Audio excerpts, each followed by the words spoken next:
So here we are at the end of day one. So it definitely looks different. Starting to really look like something now. So I didn't do a whole lot of recording today because it was kind of a lot of the same stuff that I showed y'all this morning. Taping over all the seams, going along with the trowel, covering up all the screw holes, just quickly going over it. And then they started doing a little bit of feathering here over the tape. I showed a little bit of that, but what he told me is, I don't want to touch any of this right now. They can't continue to work. They've got to let it dry. They're going to let it dry for 1 full day and come back in 2 days. Then they'll start sanding, feathering out some more, taking care of everything they need. So hopefully I can catch a little bit more recording when they do that. Then it's my understanding there is a knockout crew that's going to come, a finisher, a punch out crew they call it. It'll be a third crew that comes out here once these guys are done. They'll actually do the final sanding and getting everything looking perfect, as well as the knockdown and texture portion. So, you know, we'll see. I wasn't expecting 3 crews, but that's just the way this stuff works. So one thing that I did miss today, because we didn't have much of it and they were really quick, I did what's called bull nose right here. As you can see, that is a plastic piece underneath there, and they just slap some mud on either side after they staple it into the wall. But I wanted nice rounded over corners. We've got that everywhere. It's a good clean look. And I find that these nice rounded over corners like this do not chip like the sharp corners do. You've got this nice rounded over piece of plastic right there, and it's very reinforced. Here's some more of that bull nose. We did it on all the corners here. Then in the showers, they squared it off and left me an edge to where we can tie in with some cement board and actually do some tile right here. So we'll let the tile guy work that after we get done with sheetrock. So nothing too spectacular here. I'm excited to get to the knockdown portion and texture portion. I think that's when it'll look really, really good. Today was just kind of a light mud coat and need to let it dry and just start filling in all these screw holes. All right, well, that's that. I'll see y'all back in a couple of days when these guys show back up and start doing some more work.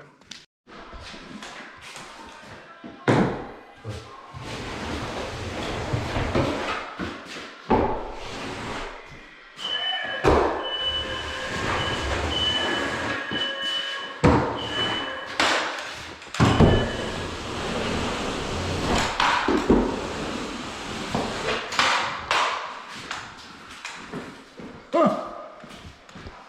Good. Yeah. All right, so this tool looks like he pumps the mud into it. And then you press it onto the wall and it smooths it all out.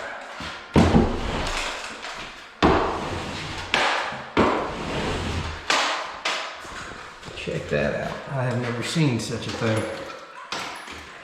Very interesting.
All right, so I had to step outside and kill part of that because there was some music playing, but I hope y'all seen what was just going on. This is where I always screwed up in the past whenever I tried sheetrock.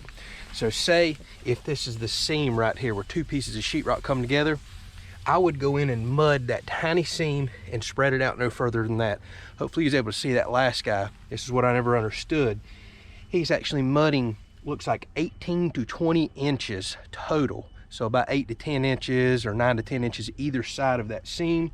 And he's having to hold his blade and feather it just perfectly to actually build back up that seam, because where two pieces of sheetrock meet, they're actually designed to be indented, filled with mud and tape.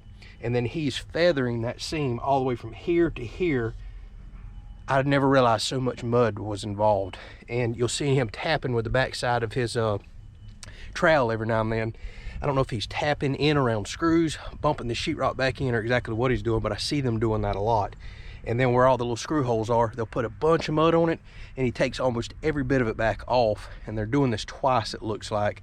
I'm assuming sanding will come later. I don't know if it'll dry enough later today to sand, but if it does, I'll record that for you. Formulated for knockdown texture. It dries at a more uniform rate as ready-mix joint compound that comes in the bucket. What happens is everywhere where the joint compound at, it dries sooner than the raw board itself. So you wind up with an uneven knockdown. So what we use is the texture that's formulated for that. So whenever it begins to dry, it has a uniform dry rate when you knock it down all over the place.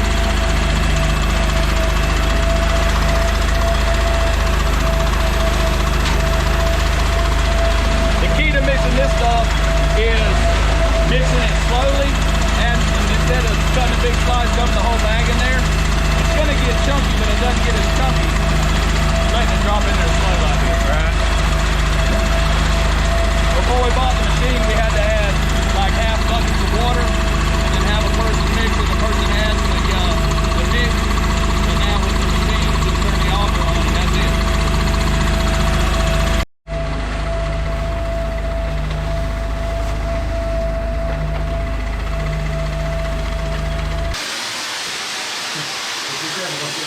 I don't want to. Golly, that thing's loud, ain't it?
Yeah, I ain't want to know whether you put my picture on it.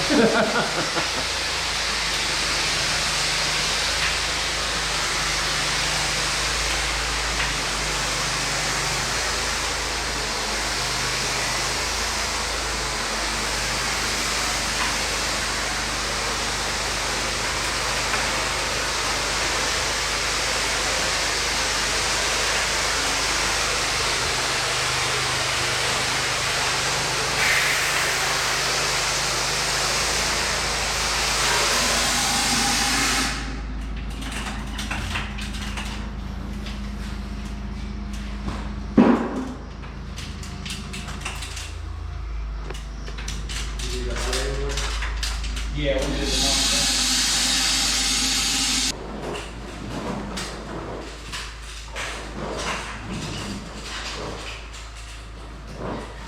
Don't push on it too hard. I'm just letting the weight of the knockdown blade run across it, right?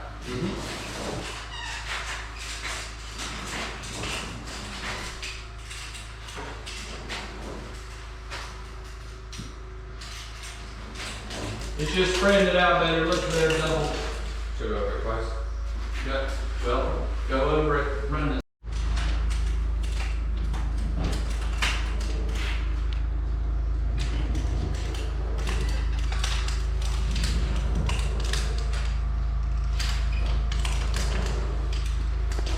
Well, all right, ladies and gentlemen, it's going to be very hard to see, but we are complete. Drywall is officially done. So I just don't know how well the camera is going to pick it up here in the dark, but as you can see, we went with what's called a light or a small knockdown texture. You can look at it in comparison to my fingernail. Now you can get big blobs on the wall all the way up to just huge spongy patterns. So it kind of starts off with what's called orange peel, which is just a small bump texture that's almost slick on the wall. We had considered that, but we really like the look of knockdown, but we don't like the big bulky knockdown. So this was a good compromise. Now there is two reasons why I like knockdown.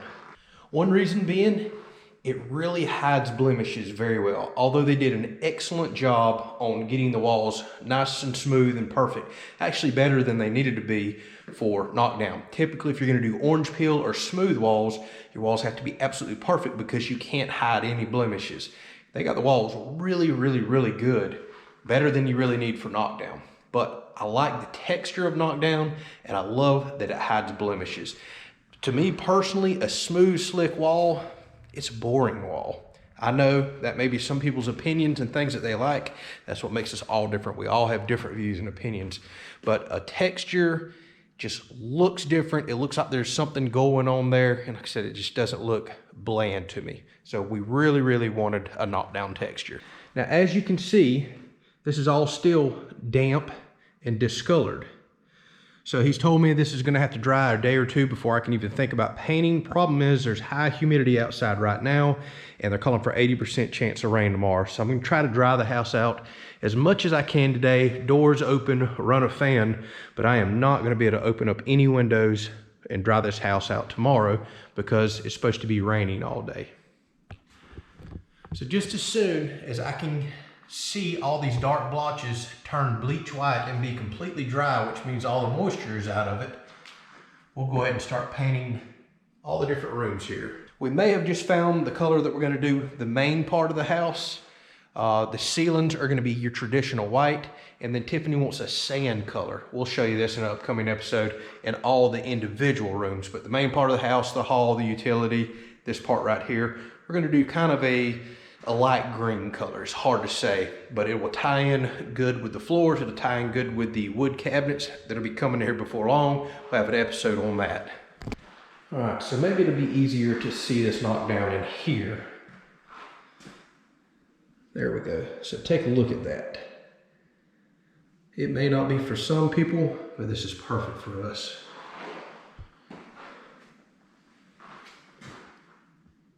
So I want to say a big thank you to Riegel and Son Drywall. I will have their link down in the description with their contact information. Been an amazing guy to deal with, a good Christian guy, always full of good energy. We've had great conversations. They've shown up when they were supposed to. The price is what it was supposed to be. I thought it was fair and reasonable. The floor's been scraped and cleaned. They taped up everything as they should. So overall, very satisfied with the job. Also forgot to show y'all, we did round bull nose on all of these corners. That was another add-on feature and something that we really like. I think it makes a good, nice, strong corner. But again, about the company, I got zero discount, nothing for recommending them to y'all. I just believe when you find somebody that does what they said, will actually show up, that in and of itself is extremely difficult nowadays. You recommend people like that. Word of mouth is the best form of advertisement. So if you're in the North Florida, North Central Florida, or South Georgia, he services many, many counties here. Check him out. Link will be down in the description. Tell him that we sent you over. Hopefully y'all enjoyed this episode. I tried to record as much as I could with the guys doing their different trades there. It's an interesting process. It's an art form, it really is. The owner said something that really stuck out. He says, sheetrock or drywalling, he says, what it really truly is, it's an optical illusion. Their job is to come in and basically give you an illusion that everything looks perfect. It's an artist type of thing. It really is. You may have bumps in the wall, studs that are not correct. It's not the drywaller's fault. They slap the drywall up. They have to do the best job they can to make every time you look down the wall, every time there's a seam everywhere, look perfect to the eye. That's harder said than done. No way I would want to tackle this job myself. Thank y'all so much for watching. Hopefully enjoyed it. I guess the next episode inside will be painting. And it's really going to start looking like something. Catch y'all in the next video.